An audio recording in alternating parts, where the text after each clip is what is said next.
Of a 2-week shutdown, House Speaker Mike Johnson believes we're cruising toward the longest shutdown of all time, and there is no obvious exit ramp. However, the GOP believes Democrats will start to cave as people miss paychecks and are fired.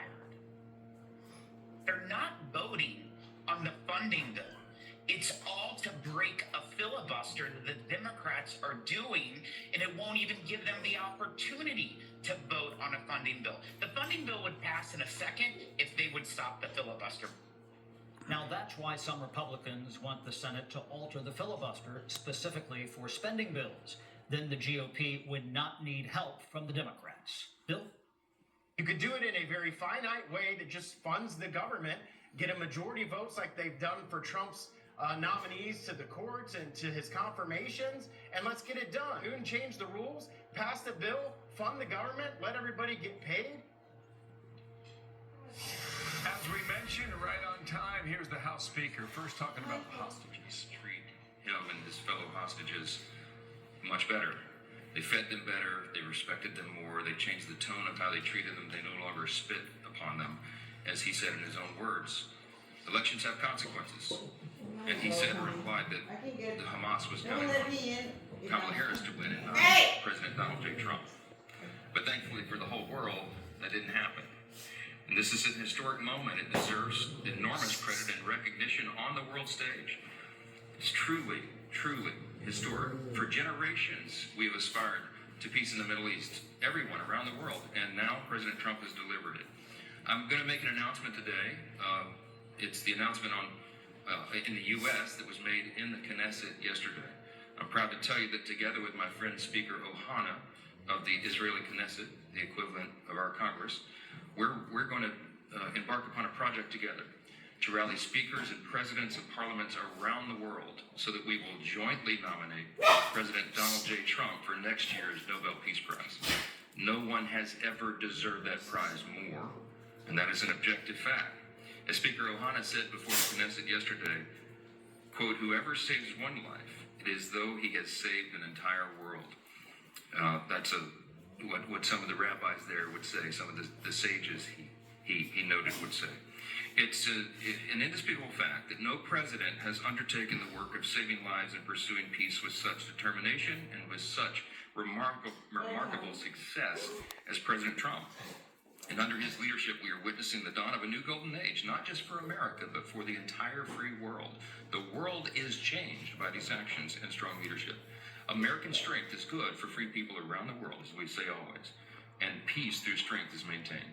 There will be more to share on this in the weeks ahead, but today marks the start of this effort that we'll embark upon together, this joint parliamentary project, and I'm honored to do it alongside our ally and my counterpart in Israel in leading that effort. Welcome to day 14 of the Democrat government shutdown. It's 2 weeks of Democrats in Congress inflicting untold pain on the American people for nothing other than pure politics, as we've explained at this podium every day of the shutdown. Today, Senate Democrats will have their 8th chance to end this mess by passing our clean, nonpartisan continuing resolution, the government funding bill that would end all of this immediately. Over 3 weeks ago, the House passed that bill, and you all know the details of it. It is completely clean. There are no policy changes, no partisan riders, no gimmicks or tricks at all. All it does is keep the lights on at the current funding levels for a few extra weeks while we complete the normal appropriations process. Now compare that to the Democrats' counterproposal. They're demanding $1.5 trillion in new spending paid for by American taxpayers. And I want you to be specific. I want us to be specific. I want you to know what that counterproposal includes, because we've not yet gone into all the details of it, because it's large and very absurd. But here's some of the highlights of this. It would reverse common sense reforms that Republicans made in the Working Families Tax Cut that keep illegal aliens off taxpayer-funded health care. This is a fact. Page 57, section 2141 of their counterproposal, as we've been posting everywhere. And it would... They would add the illegal aliens, non-citizens, back to taxpayer-funded benefits. It would cost taxpayers nearly $200 billion.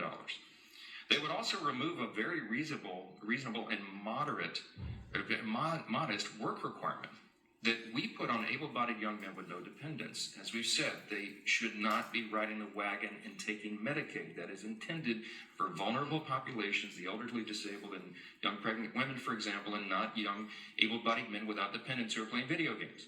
We put that into the law because it's common sense. Their counterproposal would reverse that. So taxpayers would be funding them again.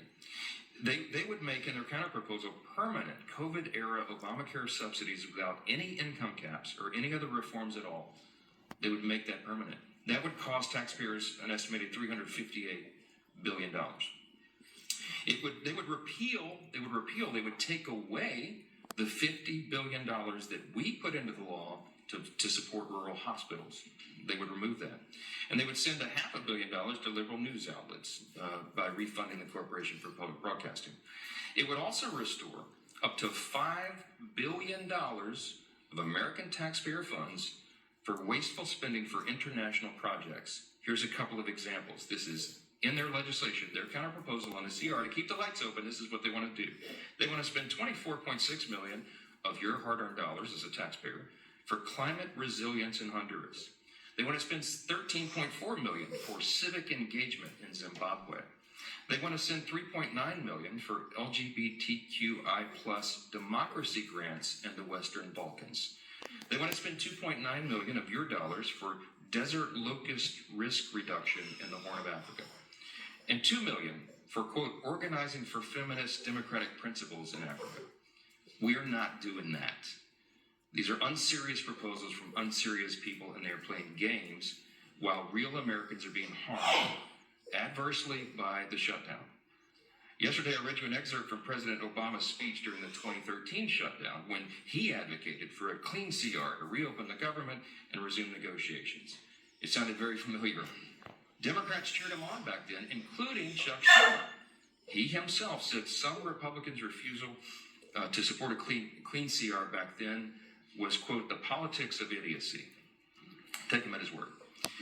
So yesterday we decided to do a little count of the number of times that Chuck Schumer has supported continuing resolutions just since he became the leader of the Democrats in the Senate in 2017. That number came out to 29 out of 30 continuing resolutions. That's how many times he wholeheartedly, enthusiastically supported CRs enacted into law. That's a 97% support rate. What's changed? Well, this time his job is on the line. And we've explained this very clearly because everybody can see the obvious political motivation here behind his decision to shut the government down right now. He helped us avert a shutdown in March by doing the right thing and supporting virtually the identically same continuing CR that we're offering today. And his radical base went crazy and they haven't forgiven him for it. That's why Chuck Schumer is opposed to it today. That's what changed. It's very obvious. This government shutdown is plainly and simply an exercise in image rehabilitation. This is an attempt at image rehabilitation for Chuck Schumer. So selfishly, completely about himself, he is shutting the government down to hurt other people. He needs to still fight against President Trump so he can keep his left base happy through the next election cycle. How do we know that? His record shows the obvious truth about it. Again, look at the numbers. Chuck Schumer supported CRs to help avert a government shutdown 29 out of 30 times as leader of his party. And he emphatically supported every single CR enacted into law since 2017, except for one. And of course, you won't have to do much research to figure out who was in the White House during that time. If you said Donald Trump, you'd be right. And it doesn't take a genius to see that's exactly the same reason why he's doing this causing these antics today. So what you'll also notice about the CRs is that they become routine. It's the routine thing to do around here. It's Washington's bad. Cody, stop it. And a CR was meant to be a temporary measure. It's meant and designed to just keep the government open and funded for the people while Congress finishes its work on a final budget. And that's not happened in a long time. CRs have become too common. It's the status quo. It's not the way the founders intended for this process to work. The appropriations process was envisioned to be an exercise in good stewardship. They wanted the members of Congress to have open, transparent, bipartisan, line-by-line debate so that we could spend the people's money wisely. And that's precisely what Republicans are so eager to return to and what we have achieved. We are pushing that boulder uphill, as I've said, and for the first time since 2019, both chambers, House and Senate, have made real progress towards that stewardship goal. But we just need a little more time to finish it. That's the only thing the House passed CR does. It's a clean, short-term, nonpartisan continuance of funding so that that process can work out. And we all heard Chuck Schumer demand that Republicans have to come to the negotiating table. Well before, this is an important answer to some of the questions that you anticipate you'll ask later, because it comes up in every press conference. Why won't you negotiate? Here's the point.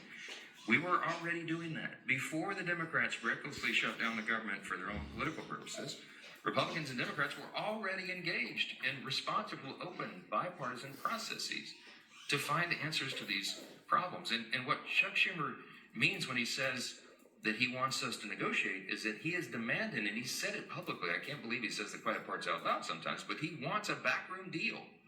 He wants a backroom deal that the American people will never see. He literally has said, we need the top 4 leaders to go into a room and work this out. Why has Chuck Schumer said that? Because that's how he's operated for decades.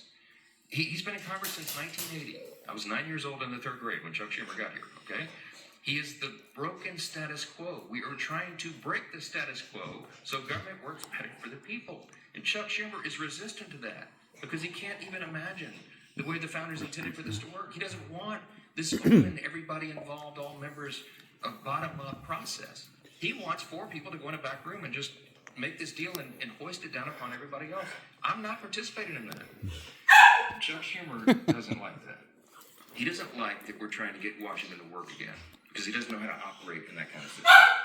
And we're certainly Cody, stop it, Cody. Taken hostage for his political gain. I'm going to hand it off first here to the indomitable Dr. Virginia Fox.